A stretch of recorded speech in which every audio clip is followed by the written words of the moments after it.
Bonjour internet, j'espère que tu as passé un bel été. Bienvenue dans cette vidéo de rentrée qui est comme d'habitude un récapitulatif de mes 5 coups de cœur du Festival d'Avignon pour nourrir ta rentrée théâtrale. Cette année j'ai vraiment essayé de diversifier un maximum la sélection au niveau des genres, donc du coup on aura du théâtre immersif, de la danse, du théâtre musical, du théâtre contemporain et de la performance.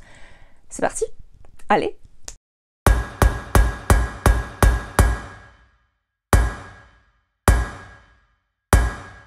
Numéro 1, Lies. C'est sûrement le spectacle qui m'a le plus retourné le ventre sur ce festival. C'est une pièce de théâtre immersif de la compagnie flamande Entrerengude.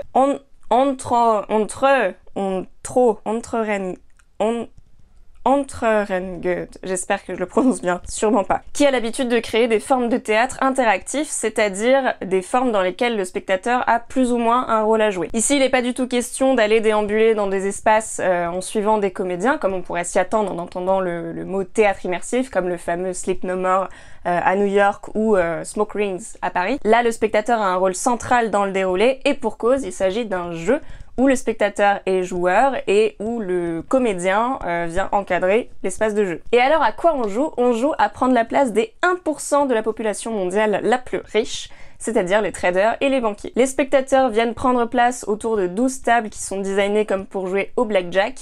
Chaque table représente un état, chaque joueur représente une banque. Maximovo est notre marché. C'est ici que nous faisons affaire et vous êtes essentiels à notre succès.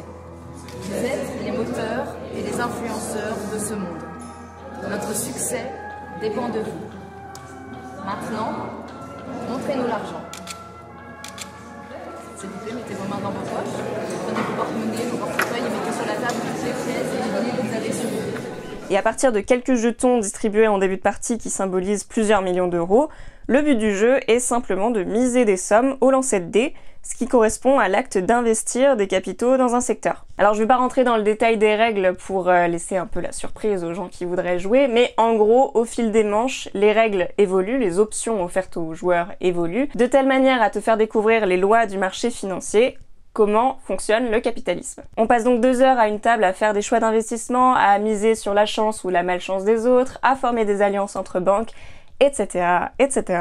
Tout ça grassement encouragé, grassement influencé par les comédiens qui vous poussent à investir et à prendre des risques de plus en plus gros jusqu'à ce que ça pose problème. Bref, en 2 heures, tu comprends globalement le fonctionnement des marchés financiers, la frénésie des investisseurs, la virtualité de l'argent, le mécanisme de la bourse, et les crises qui vont avec. Perso, j'en ai pratiquement fait une crise d'angoisse, en fait, en observant que ce qui était un jeu pour nous, spectateurs, était une réalité pour les ultra riches qui perdent complètement le sens et la valeur de l'argent, qui rentrent dans une espèce de folie d'investissement. Et ouais, c'est là que tu comprends que le capitalisme, ça marche pas trop. Si vous avez envie de découvrir cette pièce immersive, vous pouvez regarder en description, j'ai mis un lien vers leur calendrier de tournée. En gros, ils tournent en Belgique et en France de novembre à mars, donc il y a moyen que vous puissiez aller les voir. On passe au second spectacle qui s'appelle Nas, les gens de la compagnie Masala. Nas, c'est la dernière création du chorégraphe Fouad Boussouf, qui est un artiste que je suis depuis maintenant pas mal d'années. J'aime beaucoup ce qu'il fait, notamment son implication actuelle dans les actions culturelles chorégraphiques en France. Il bosse beaucoup avec des danseurs, des jeunes danseurs amateurs et semi-pro, avec des collégiens, des lycéens, et puis récemment il a bossé aussi dans le milieu carcéral. Et après, côté créa, ce que j'apprécie et ce qui peut toi aussi te plaire si t'es un peu dubitatif sur la danse contemporaine, c'est que justement il emmène la danse contemporaine vers quelque chose de très accessible, je trouve, parce qu'il mélange les influences. Il fait ce qu'on appelle vulgairement du hip-hop contemporain, mais pas que, puisque dans Nas et puis dans ses précédents spectacles aussi, il prenait de la danse tribale africaine, de la danse traditionnelle nord-africaine, du hip-hop, du break, de la danse contemporaine, du cirque, il mélange tout ça, et puis il en sort un spectacle complètement hypnotique, très puissant, qui toi en tant que spectateur te transcende. Vraiment, ça n'a rien à voir avec l'image cliché qu'on puisse avoir de la danse contemporaine, il n'y a pas du tout besoin de clé de compréhension ou quoi. Là, t'as juste à te poser dans ton fauteuil et à te laisser happer par ce qui se passe sur scène et aussi par ce que tu entends, parce que là aussi il y a un énorme travail musical hyper éclectique où il te prend de la musique traditionnelle marocaine et de la grosse électro, et bam, c'est trop beau. Enfin, je trouve, en tout cas.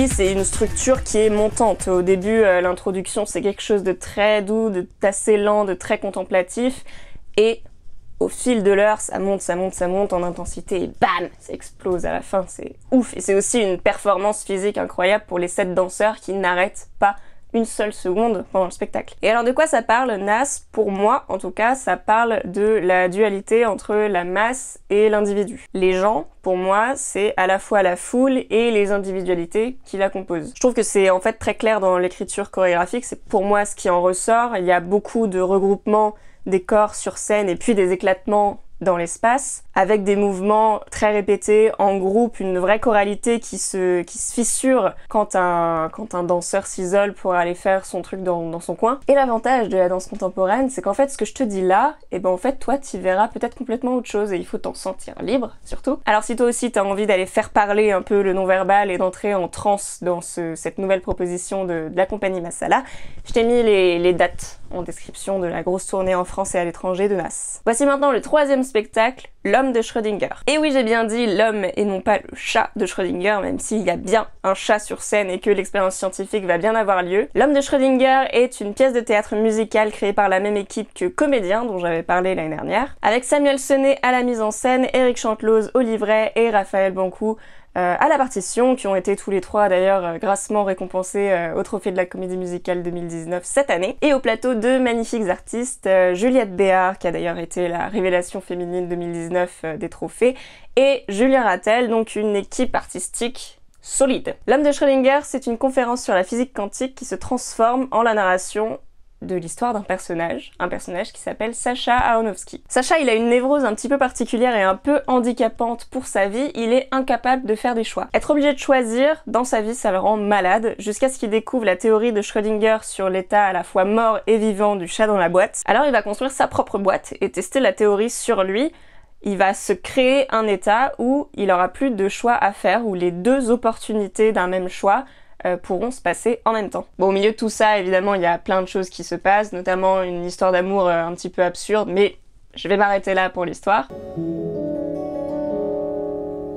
Et puis je m'assois à l'ombre d'un doute, et patiemment j'écoute mon cœur qui bat. Non, vous essayez de me servir de comprendre, mais c'est ça mes tours.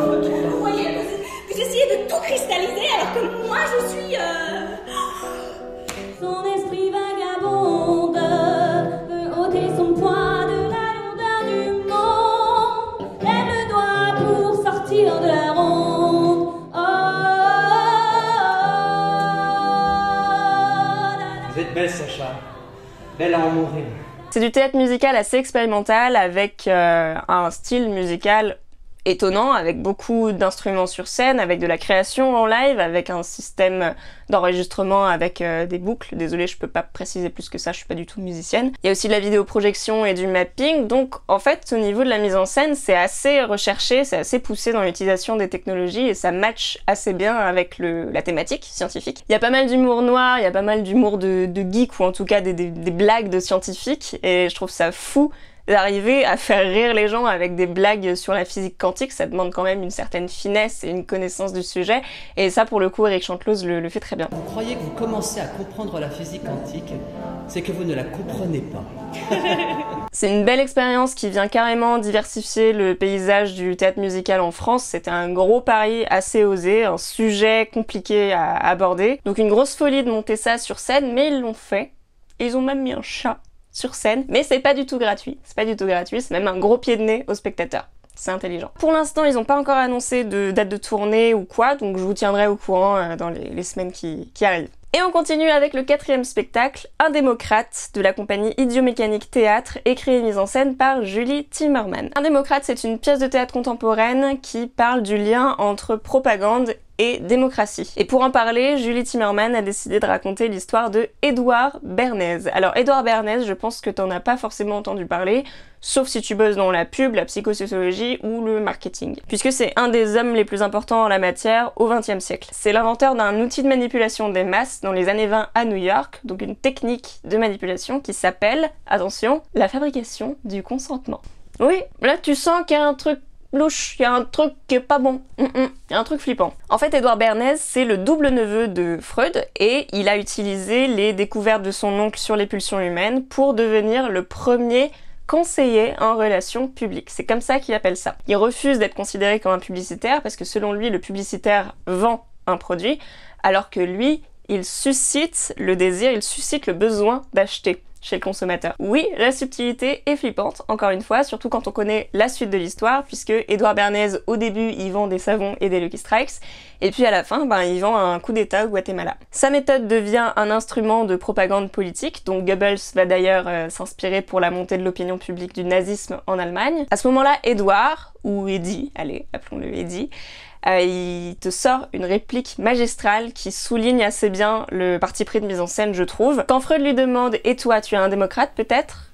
Lui, il répond « Oui, je dirige les gens, mais dans le bon sens. » Moi, conseiller en relations publiques, je serai au service de la liberté et de la démocratie. Moi, conseiller en relations publiques, j'aurai une éthique. Moi, conseiller en relations publiques, je suivrai un protocole scientifique. Signé Édouard L. Bernays.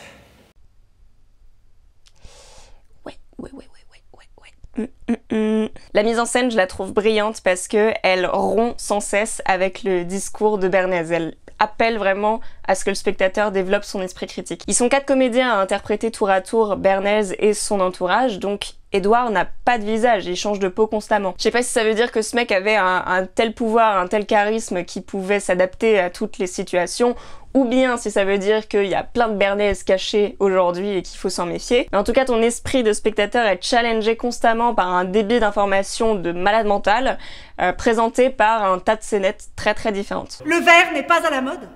Changeons la couleur du paquet. Mais ce paquet vert est sur toutes les affiches.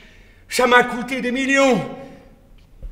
Alors changeons la couleur de la mode. Événement. Bienvenue au grand bal vert du Waldorf Astoria. Le 4e mur est constamment brisé, les comédiens viennent parler directement aux spectateurs pour déconstruire immédiatement l'image qui venait de créer. Alors petite pause culture G, dans le jargon de l'analyse théâtrale, ce fait de venir déconstruire des personnages et des situations, de venir déglinguer les codes que toi, spectateur, t'avais acceptés au début de la proposition, ça s'appelle la distanciation brechtienne. Parce que Bertolt Brecht, de son petit nom, il aimait bien venir titiller un petit peu comme ça les spectateurs pour qu'ils se détachent émotionnellement des personnages et des situations, pour qu'ils se rendent compte de ce qui est mis en place devant leurs yeux, pour leur faire accepter que ce qu'ils voient, c'est une sorte de réalité. Prenons un exemple, parce que j'ai l'impression que je te perds un petit peu. Deadpool. Tu connais Deadpool. Deadpool, c'est un personnage de comics et de films qui sait qu'il vit dans un univers fictionnel, qui se permet de venir te parler, toi, lecteur ou spectateur, et qui fait des blagues sur le monde réel. Deadpool, c'est exactement le même schéma que la distanciation brechtienne. Deadpool, c'est le petit-fils de Brecht. J'ai dit ça. J'ai vraiment dit ça. Et bon, là t'as un peu l'impression qu'on s'éloigne d'un démocrate, peut-être. Mais en fait, pas du tout, parce que cette mise en scène de Julie Timmerman, elle est faite pour pointer du doigt les mécanismes de la propagande, les mécanismes de la création d'images et de récits, comme le fait le théâtre.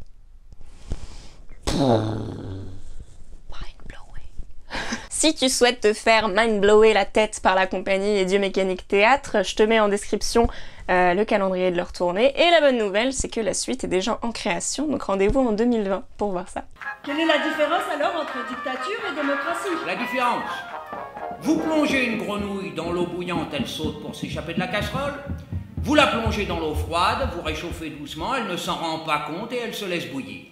On arrive déjà au dernier spectacle de la sélection, et comme on dit last but not least, on va parler de 40 degrés sous zéro, mise en scène par Louis Arène. Je dois avouer que j'ai longuement hésité à parler de ce spectacle sur cette chaîne, parce que ici j'essaye de parler de spectacles qui me paraissent hyper accessible pour tout le monde, pour tous les âges, et qu'on soit amateur ou non de théâtre. Donc je fais une exception avec ce spectacle parce que je ressens le besoin d'en parler ici, mais j'ai conscience que la forme est très très spécifique et que ça s'adresse à un public averti. Déjà parce que c'est excessivement violent.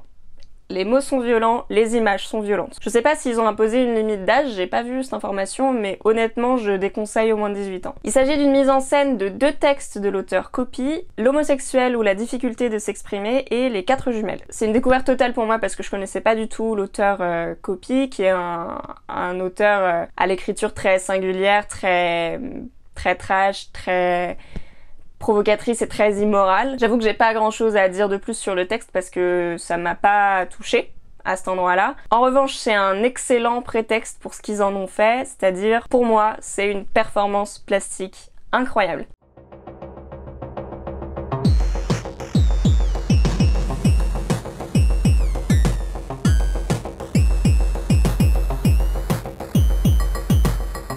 Regardez-la bien en face!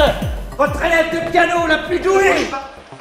C'est une traversée cauchemardesque. C'est burlesque, baroque, grand guignol, provoquant, macabre à souhait. Les comédiens ont énormément de matière avec laquelle jouer, il y a un énorme travail sur les corps. Pour eux, ça doit être une expérience physique assez hardcore aussi. Les costumes, les accessoires et les décors sont d'une beauté, d'une richesse et d'une absurdité sans nom. C'est une véritable expérience à vivre. C'est très subjectif ce que je dis là, mais l'esthétique très extravagante, très complètement ahurissante m'a coupé le souffle et m'a fait hurler de rire en même temps.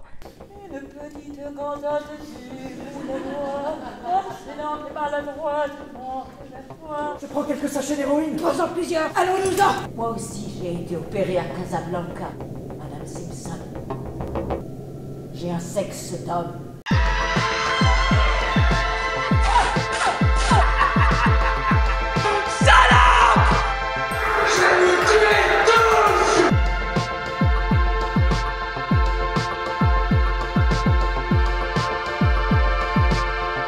C'est très dur pour moi de poser plus de mots là-dessus parce que c'est, comme je l'ai dit, c'est une expérience à vivre, c'est assez déroutant, c'est hypnotisant, c'est fascinant. Voilà, c'est tout ce que je voulais dire. Pareil, si vous voulez tenter l'expérience, je vous mets un petit lien dans la description vers leur calendrier de date. Et d'ailleurs, ils seront à Paris du 20 au 30 novembre au Montfort. Moi, j'y retournerai probablement, donc si vous avez envie de venir avec moi, n'hésitez pas à m'écrire, qu'on se fasse un petit groupe de sortie. Voilà pour mes 5 coups de cœur du Festival d'Avignon. Merci d'avoir regardé la vidéo jusqu'au bout, si vous êtes encore là, ça fait plaisir. N'hésitez pas à m'écrire en commentaire, à me dire s'il y a des spectacles qui vous tentent dans cette sélection ou si vous avez eu d'autres coups de cœur cet été. Sur ce, des bisous, prenez soin de vous et allez au théâtre. Ciao!